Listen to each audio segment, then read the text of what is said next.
दिव्य दर्शनी जी, उत्तराखंड अपने आप में देश के अंदर एक ऐसा राज्य है जिसने शूटिंग्स में, ओलंपिक्स में गोल्ड मेडल प्राप्त किए हैं और एशियंस में भी उसने गोल्ड मेडल प्राप्त किए हैं और कॉमनवेल्थ में भी उसने गोल्ड मेडल प्राप्त किए हैं। मात्र देश के अंदर एक ऐसा राज्य है, चाहे अभिनव बिंद्रा हो और चाहे आपके जसपाल राणा हो या जसपाल राणा की जो अभी भतीजी है उन्होंने।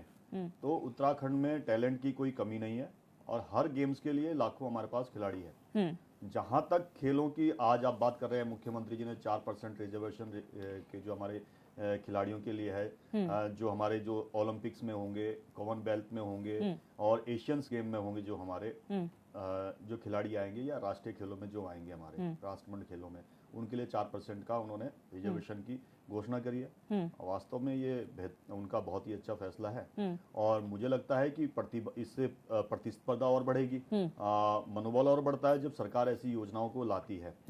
और उत्तराखंड के अंदर हमारी सरकार ने मुख्यमंत्री उद्यमान योजना, खिलाड़ी उन्नयन योजना भी लागू करी है, जिसमें 8 से 14 वर्ष के जो छात्र हैं, जो उनका पहले शारीरिक टेस्ट होने के बाद अगर वो उस दक्षता को पार करते हैं तो उसके बाद उनको 1500 महीने दिया जाएगा। और खास करके ये भी हमारी सरकार ने ये तय किया है कि जो ये गेमों की श्रेणी है, चाहे आपका मैंने जैसे बताया कि ओलंपिक्स है, राष्ट्रमंडल खेल है, एशियंस गेम है, कॉमनवेल्थ गेम्स जो सब है, इसमें भी ये भी तय किया गया कि कौन सा पदक क्या जीत के लाता है। उसमें 4600 ग्रेड पे, 4800 ग्रेड पे और 5400 ग्रेड पे वो निर्धारित किया गया है कि इसके अंदर उनको सरकार अपने में नौकरियों में सम्मिलित करेगी।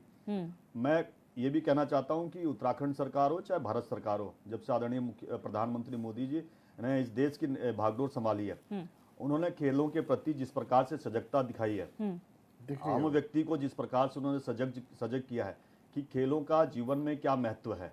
क्योंकि जहां तक मेरा मानना है कि अगर व्यक्ति फिट होगा तभी वो समाज का भी और देश का भी नेतृत्व सही से कर सकता है। उसी को दृष्टिगत करते हुए आदरणीय प्रधानमंत्री मोदी जी ने खेलो इंडिया, फिट इंडिया जैसे प्रोग्राम्स को लॉन्च किया और खेलो इंडिया की तो 3 श्रेणी बनाई है, राज्य स्तर पर और उस डिस्ट्रिक्ट लेवल पर और राष्ट्रीय लेवल पर बनाई है। और ये भी सौभाग्य है कि हमारा कि आदरणीय प्रधानमंत्री मोदी जी के नेतृत्व में पहली बार खेलो इंडिया यूनिवर्सिटी का उद्घाटन होता है, उड़ीसा के अंदर होता है। और हमारा सौभाग्य है कि ये उत्तराखंड के अंदर ये आयोजन 38वां जो राष्ट्रमंडल खेल है उत्तराखंड के अंदर हो रहा है। उत्तराखंड को ये करने का सौभाग्य प्राप्त हुआ है। आज उत्तराखंड में तमाम ऐसे इवेंट हो रहे हैं, चाहे G20 का हो, अभी परेड ग्राउंड में हमारी जो 10th आयुर्वेदिक जो कॉन्फ्रेंस भी चल रही है वो भी यहाँ पे हो रही है, राष्ट्रमंडल खेलों का हमें मिल रहा है। ये इसलिए हो रहा है कि उत्तराखंड के अंदर जो ढांचागत जो व्यवस्थाएं थी उसको जो मजबूत करने का और एक कोऑर्डिनेशन जो होता है केंद्र सरकार के और राज्य सरकार के बीच में जो सामंजस्य होता है वो मजबूत हुआ है।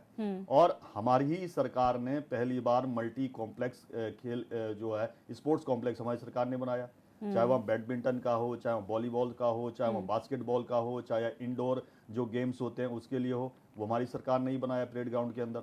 हम लगातार उसके लिए कार्य करते जा रहे हैं।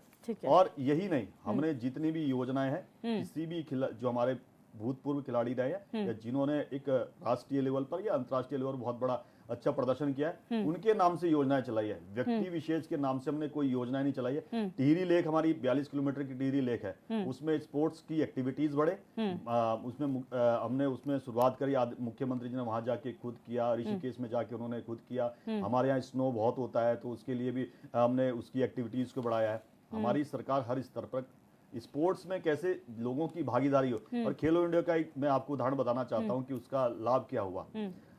जो गांव के बच्चे होते थे, जो दूर दराज क्षेत्रों में होते थे, कि उनको कैसे उनकी पहचान कैसे कर पाए, उनको मेन धारा में कैसे लाए। मुझे कहते हुए हर्ष होता है कि भाई हमारी चमोली जो बहुत ही दूरस्थ क्षेत्र में है और वहाँ की जो एक बालिका थी, जब वो खेलो इंडिया की तहत जाती है, और जहाँ तक मैंने उनके बारे में पढ़ा भी है, उनके पिता श्री नहीं है, माता श्री ने उनको आगे बढ़ाया, फिर सरकार के नजरों में आए, वो राष्ट्रीय लेवल पर उन्होंने अच्छा प्रदर्शन किया। जब एशियंस गेम वहां पर होते हैं या यूनिवर्सिटीज गेम होते हैं चाइना में, तब वो वहां जाती है, वहां से भी मेडल जीत के आती है। तो खेलो इंडिया के माध्यम से जो एक नई ऊर्जा मतलब कि जो खिलाड़ियों के अंदर आई है कि उनके लिए तमाम ऐसे अब स्पेस बन गए हैं जहां पर वो अपना प्रदर्शन दिखा सकते हैं। और आज की डेट में भारत की ये स्थिति है कि भारत का कोई भी खिलाड़ी चाहे राज्य से बाहर जाता है या विदेशों में होने वाले जो खेल है, तो वहां की जहां जहां भाजपा शासित है हम उनका मनोबल बढ़ाते हैं।